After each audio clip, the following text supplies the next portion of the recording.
Hi, I'm Gary Moody, Oboe professor at Colorado State University.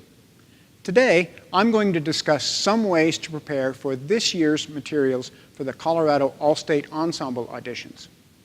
In this video, I will be dealing with the etude on Selected Studies, page 29, which is etude number 33 in the Fairling 48 etudes, though in the Fairling it is 1/2 step lower in the key of A flat. This etude will demonstrate your ability to control your air and play with a beautiful tone.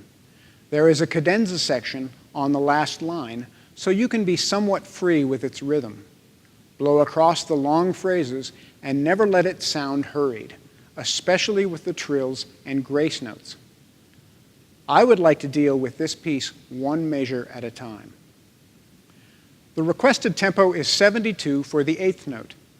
The advantage of thinking in 8th notes is in the accuracy of the counting, but the danger is that we may mistakenly fall into our habit of the default quarter note getting the beat. Always be aware of the unit you are counting. In fact, I want to think in terms of the smallest rhythmic unit in any section of the piece. Enter bar 1 gently and crescendo to the top. We don't want to hear any hard tongue on the C sharp, so articulate it as gently as you can. The doubly dotted quarter in bar 2 is a rhythm that looks more unfamiliar than it really is. It could be rewritten as a quarter note tied to a dotted 8th.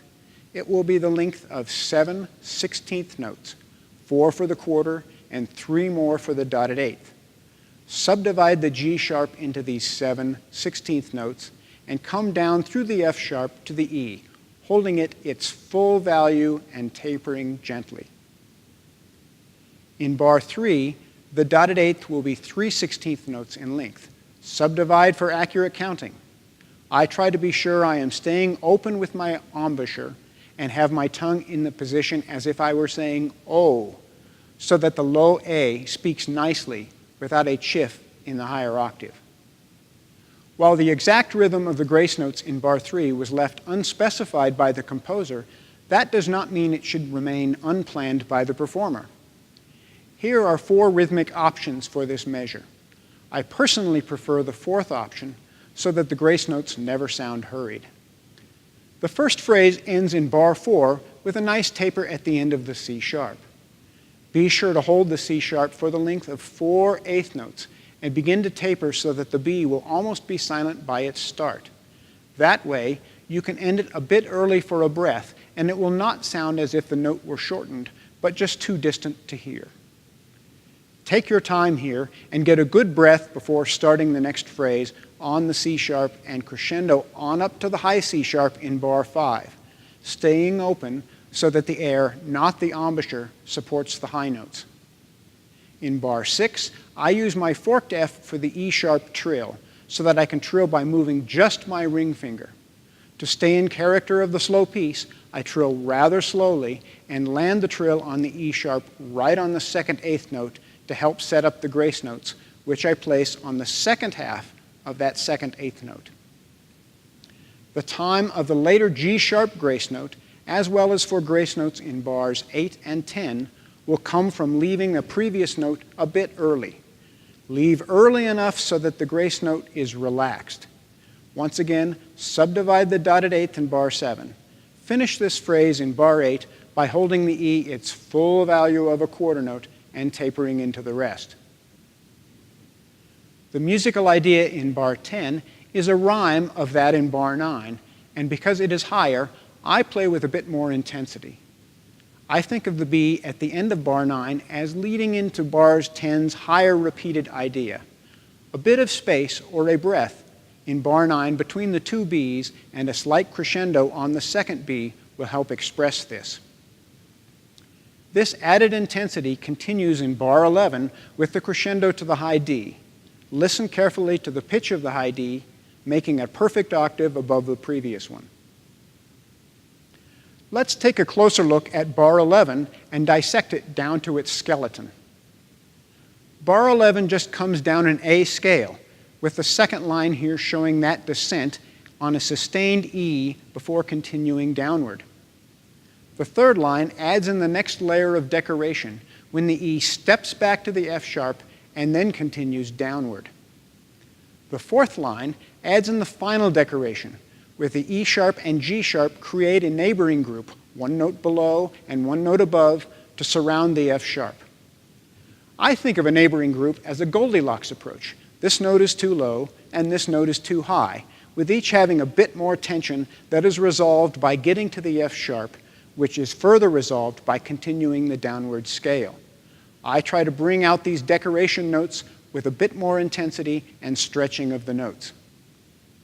The start of bar 12 is just the finish of the scale, hidden because it appears on a new line. Then I see another neighbor group where the D travels to both its lower and upper neighbors before continuing down another scale. I like to add tension to these neighbors, the C sharp and the E, so that they have elasticity as if we were stretching from the D and letting them return. Bar 13 has a duet between the lower notes which climb the chromatic scale and a repeating high A. I think of this A as a plaintive cry for help, which the chromatic scale approaches and rescues with the strong high notes. The separation of the two parts allows for breaths to be taken before or after the A's with equal space around each of them. I like to help the listener hear the rising chromatic line by imagining it without the interrupted A's. Use the crescendo to build the tension of the climbing chromatic scale. The rhythm in bar 14 is simpler than it might first appear. The start of the bar is a familiar syncopated pattern, and the bar ends merely with two groups of 16th triplets, one on each of the last two eighth notes of the measure. Bar 15 gives us a free cadenza as indicated by the small notes. Take your time, both in starting the high E as well as holding it, taking the E on the right side so that you'll be able to set up correctly for the D sharp. Listen for a perfect octave leap from the lower E that precedes it. Because this is a slow piece, don't be in a hurry.